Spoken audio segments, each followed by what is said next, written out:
Senators fight to protect Robert Mueller.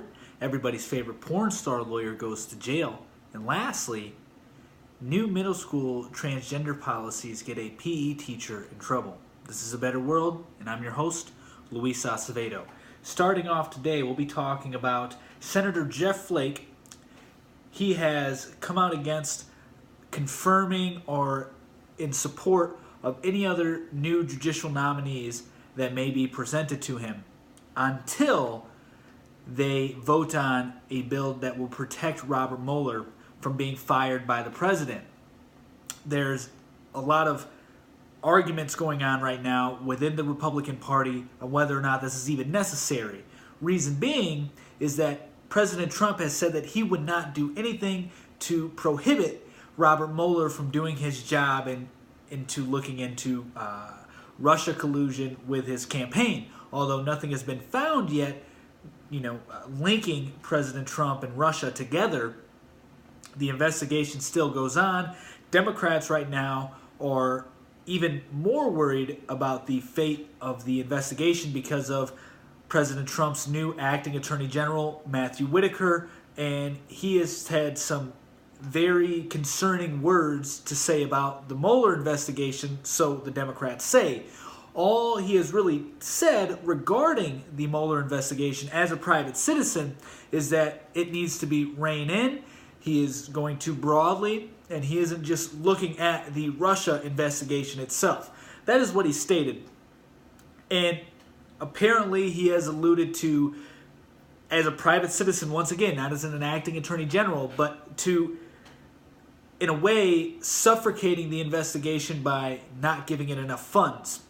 Now, as I've stated earlier, President Trump has stated he will not fire Robert Mueller and let him continue to do his job, and this is why Senate Majority Leader Mitch McConnell didn't want the bill to come to the Senate floor, because he said, and I quote, this is an article from PBS News, by the way, he said, and I quote, "I think it is no danger, so I don't think any legislation is necessary." That's what he had to say regarding the bill to protect Robert Mueller. Now, in case you're wondering what that bill will do, essentially its job is to give special counsel a 10-day window to seek expedient judicial review of a firing and put into law existing Justice Department regulations that a special counsel can only be fired for a good cause. The thing is, the bill may not have 60 votes, and it needs 60 votes to pass. My personal opinion is that I don't see a reason why you wouldn't put the bill on the floor and have people vote on it. And there is bipartisan agreement that the bill would do good, more good than harm, that is. Actually, the Senate Judiciary Committee Chairman, Chuck Grassley of Maine, said that, he said that he would vote to pass the bill. Maine Senator Susan Collins also said that, as well as the co-sponsors, South Carolina Senator Lindsey Graham and North Carolina Thom Tillis, have stated that they would be in support of the bill. But that doesn't mean that they have 60 votes, which is what's needed to pass the bill. The only reason I can see this bill being a bad idea for Republicans is that going into the 2020 presidential election, if one of these senators who voted on this bill could state we're a Democrat, presumably, let's say it's Elizabeth Warren or Senator Kamala Harris or Cory Booker, for instance, who are all potential candidates for the Democratic, nomination for the presidency, they could use this as a political tool to help encourage their base to support them. What I mean by that is they could state, we have worked very hard so that way we would protect Robert Mueller from President Trump, and we were, we voted to protect Robert Mueller, and so that way we can keep this investigation going and fight to defend our democracy, because that's what we believe in, and we cannot let people like President Trump take that away, and that's why we push this legislation. That is the only thing I can see the Democrats using this as a political tool. Other than that, I don't think it is a bad idea to pass it. It may even work out for Trump politically as well. Because if he shows, you know what, I really have nothing to hide, so we'll protect him. We'll let him do his job. I think it would also be smart for Trump to do it. So I can see why this legislation can, be disliked by Republicans and loved by Democrats. I can also see why it needs bipartisan support to pass the floor, not only because it needs 60 votes, but because it can help out President Trump as well to prove his case that nothing has, that he has nothing to hide. Now, President Trump, in his typical fashion, took to Twitter with this, stating the following. This was earlier today. The inner workings of the Mueller investigations are a total mess. They have found no collusion and have gone absolutely nuts. They are screaming and shouting at people, horribly threatening them to come up with answers they want. They are a disgrace to our nation and don't care how many lives they ruin. These are angry people, including the highly conflicted Bob Mueller, who worked for Obama for 8 years. They won't even look at all of the bad acts on the crimes on the other side, a total witch hunt like no other in American history. What he means by he worked for President Obama was that he was the FBI director under the Obama administration. And he does have a point that they are not doing much to look at the crimes at the other side. If we could go all the way back to what's going on with Hillary Clinton. As a matter of fact, she has actually been told she needs to answer more questions due to the Judicial Watch, who requested a Freedom of Information Act to see more of the emails that were going on, and basically she needs to answer the legality of her having a private server and more questions regarding that. So she will be getting questioned here soon, but his point is well taken, that typically the left gets away with a slap on the wrist with a lot of the bad things they do, and the right seems to be targeted more. Not saying that this happens all the time, but at least in the mainstream, it does appear that the left gets a slap on the wrist a lot more than the right does. Now, if it is found that President Trump has colluded with Russia, then obviously we need to get him out of office, and obviously there is a just reason for this Russia investigation, but there has been nothing to conclude that that is the case yet. We have no evidence that this is even an issue. I don't know if this is the biggest witch hunt in American history. I don't know what he was saying when he said that they were threatening people to give them the answers they want. I had no clue that they were doing that. Maybe I've missed something in the news. I'm not sure. Maybe the president is getting some information that I can't get as a regular citizen. That's completely possible, but not too sure. However, I do think it would be a good politically for the Republicans, and it can also be good politically for Democrats if the bill passes. Regardless, if we can even take politics out of it, it would just be a good thing to reassure the country that President Trump isn't going to get rid of the special counsel and let him do his job. And it would also help Acting Attorney General Matthew Whitaker do his job even better, because he wouldn't be under such scrutiny from the Democrats by him potentially undermining the investigation and maybe ending it, even though he would need President Trump's authorization to do so. Another tweet President Trump sent out earlier, before he sent out this tweet storm regarding the Mueller investigation, he tweeted the following, and it has to do with the White House. And we're going to transition here. So it says, "The White House is running very smoothly, and the results for our nation are absolutely good. We are the envy of the world, but anytime I even think about making changes, the fake news media goes crazy, always seeking to make us look as bad as possible, very dishonest."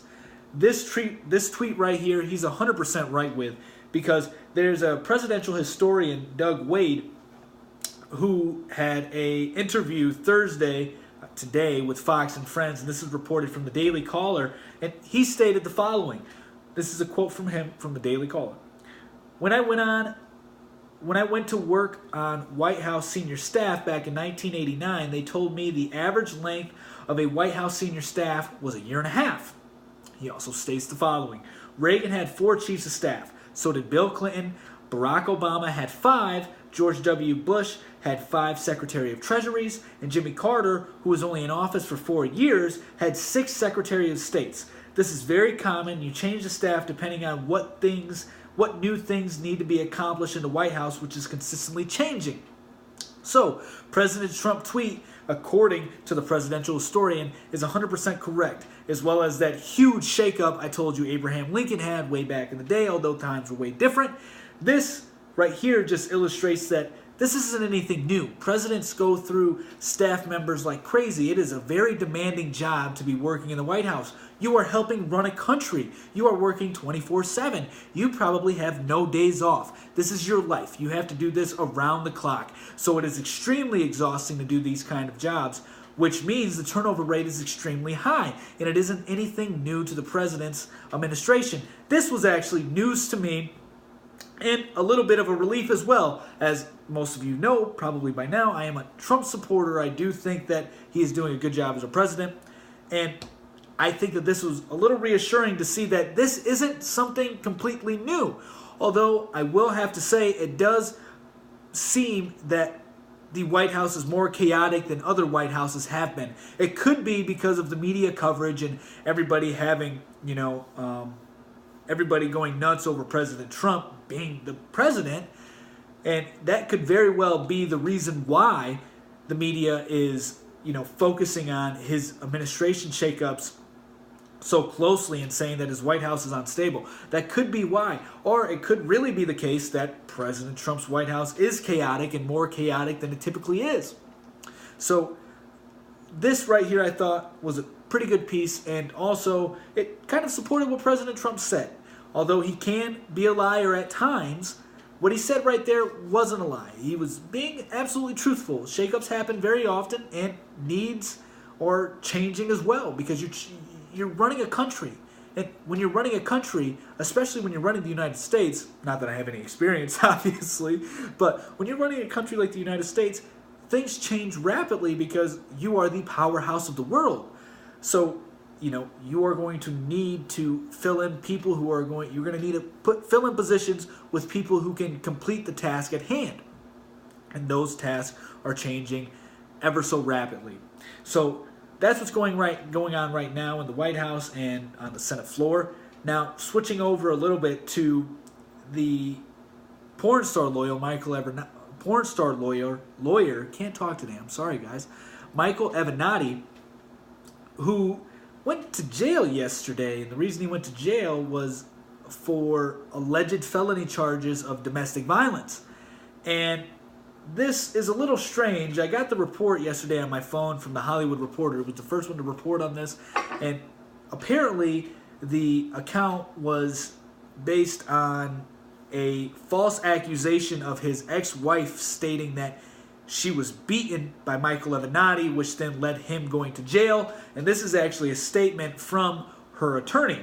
This is coming from Twitter right here. It says, "My client and I reviewed the TMZ article alleging that my client Lisa Story Avenatti has been injured and that Michael Avenatti has been arrested as a result of some incident that occurred between them. The article is not true as it pertains to my client. Mrs. Story Avenatti was not subject to any incident on Tuesday night. Further, she was not at Mr. Avenatti's apartment on the date that this alleged incident occurred. My client states that there has never been domestic violence in her relationship with Michael and that she has never known Michael to be physically violent toward anyone. My client requests that the media respect her privacy and that of the party's young son."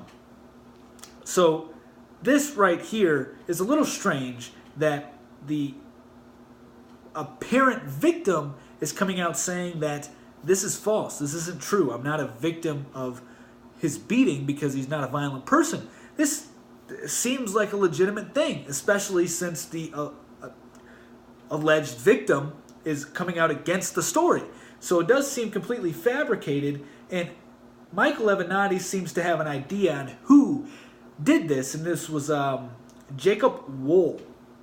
Now, for those of you who don't know who Jacob Wohl is, he created a far-right site, and he's pro-Trump, and he attempted to bring down the Mueller investigation by making these false profiles and false accusations against Robert Mueller, saying that there's women who accuse him of sexual harassment. These have come out to be false. And a lot of people think that he will be facing jail time. I'm not sure exactly about any of that. All I know is that he did try to smear special counsel Robert Mueller and making false stories, and Michael Avenatti believes that this may be him. And then he also tweets out the following: first Mueller and now me. When we are fully exonerated, I am coming for you, Jacob Wohl, aka Surefire. So this right here just adds to the speculation as to what exactly is going on.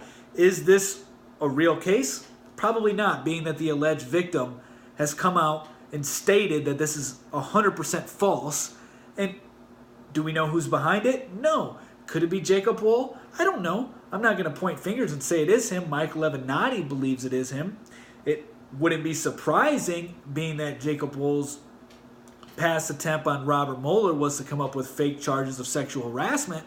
What I do have to add, though, is that this is why it's extremely important we do not chant believe all women, because fake stories like these happen, and we have to be very vigilant at gathering all the details before we come to a conclusion. As of right now, it appears that this is a 100% false story because the alleged victim has said it was false and it isn't true. Also, his ex-wife prior to this has stated that Michael Avenatti is he was a wonderful husband and he was a wonderful father. So once again, this is why I state we cannot just believe all women. This is why we have due process, so that way we can see exactly what happened and gather evidence. It is extremely important that we do this. So that's what's going on with Michael Avenatti right now. The investigation is going to be continued. He actually made a statement stating that he, is welcoming to this FBI investigation and looks forward to being exonerated of all charges. Now, like I've stated, this appears to be a made-up story. Who knows who did it? We'll find out as it unfolds. Now, moving over to something a little more unsettling than that. So this is an article from the Daily Wire, and it is titled, Male Gym Teacher Punished for Refusing to Oversee Middle School Girl Get Undressed in Boys' Locker Room. You heard that right. So this middle school has a new transgender policy, and this middle school is in Florida. And this transgender policy allows for the kids to whatever they identify as, they can go use the locker room or bathroom of their identified gender. So this little girl who's in middle school identified as a boy. Therefore, she went into the boys' locker room. And when the other little boys who were in there saw a girl come into the boys' locker room, they became understandably uncomfortable and didn't know exactly what to do. The PE teacher refused to watch it, although apparently he was supposed to do that. He refused to watch it, which I think is the most responsible thing to do, because she isn't a little boy, she's a little girl. And secondly, this is middle school. Why are you going to allow a girl to go into a locker room with a bunch of boys with raging hormones? I know all the dudes out there, you guys remember what middle school was like. Extremely awkward, and you were just going through puberty, and you were having some feelings you never had before, and you were looking at women completely differently coming into middle school. So this is irresponsible and completely idiotic on the school's behalf to allow a little girl to even go in there and to even let her portray to be a boy and encourage that type of behavior. For one, it's disgusting. Secondly, the teacher did the right thing. The teacher, although is being reprimanded, the school states, and will be having to switch schools because they're not following the school's policy, a school policy in which they didn't even tell the parents that this was their new policy. They didn't even warn the parents about this. Now, how would you feel if you were a father or a mother to a middle school age girl who went into the boys' locker room and a male, grown adult, PE teacher was watching her get naked and change? That would probably infuriate you. I'm sure it would. It would, me, if I had a daughter, that is, I would be extremely heated if I found out that an adult male was in the same locker room as my daughter while she was getting naked, watching her get naked. That dude would deserve an ass beating. He did the right thing. He did the right thing to walk away, but the school's punishing him. This is completely ridiculous. And this just shows that this far left radical way of thinking is going to be extremely, extremely dangerous to our society as a whole, because you're throwing out everything that we believe in. I mean, if you allow a grown man to watch a little girl get naked, where do you draw the line? Seriously, when does it become pedophilia? When does it? That is disgusting. There should be an uproar by these parents. And I also want to add that, why would the school encourage this of this little girl? What if she really doesn't identify as a boy? What if she's just a tomboy and she's just experimenting right now? When she becomes older, she'll realize, I never was an actual boy because I can't be a boy. I'm in a girl's body, but I have male tendencies. That's completely understandable and probably what's going on. I don't know. Maybe she is transgender, but you shouldn't encourage this, especially with little kids who don't even know who they are yet. They're not even fully developed. The way our society is going is we're creating a hierarchy of oppression, and transgenderism is high on that totem pole. Therefore, a lot of kids are going to claim it so that way they can, in a way, reach the top of that hierarchy. That's the same thing what posers do in high school. They pretend to be something they're not in order to fit in with the cool crowd. Well, this new societal hierarchy that we're creating is manifesting a lot of victims in order to fit into society. This is wrong. This is detrimental to our country as a whole. It seriously is. I know yesterday we talked about the entitlements, but this right here is equally disturbing and equally is unnerving and worries me to no end, because if we allow this to take place in our society, then we are going to cripple. We're going to be extremely weak. And how will the rest of the world look at us? This will just completely mess up kids' minds, and it'll totally destroy everything that we have built. It really will. So we really need to stop this, and this is sick. I don't know why this guy is being punished. I think he did the right thing, and I think everybody else would agree that he did the right thing by not watching a middle school girl get undressed. This is just sickening by the school's behalf. And this is what happens when you let the administrative offices in the school take over. You should allow the teachers and professors to pretty much run the show, because they're the ones who are actually responsible for making that school good. Seriously, what's really going to happen in the future, more than likely, is a lot of these professors and teachers are going to realize that they don't need the backing of a school. They don't need that classroom anymore to teach. They can start a YouTube channel. They can start an Instagram page. They can start a Facebook page. They can start a Patreon to get paid to teach to their students. They can start online universities. Teachers and professors are going to be leaving these elementary schools, middle schools, high schools, and colleges very soon to start their own thing, because they have a marketable skill. And they don't need administrative officers looking down their back at every second. At least most of them do not. And the ones who are bad and the ones who are no good, they won't get anywhere in the free market. That's the beautiful thing about that. If you just let all the teachers compete with one another, the best are going to do really good work, and the education is going to be cheaper than it is now, and everything will be better. And we wouldn't have to worry about situations like this, where the school encourages essentially pedophilia. That is really what it is, and it is truly sickening. That's what we have for the news today. I know it's a lot. I hope you all enjoyed it, and I hope you all have a wonderful Thursday. We'll see you again tomorrow. Peace.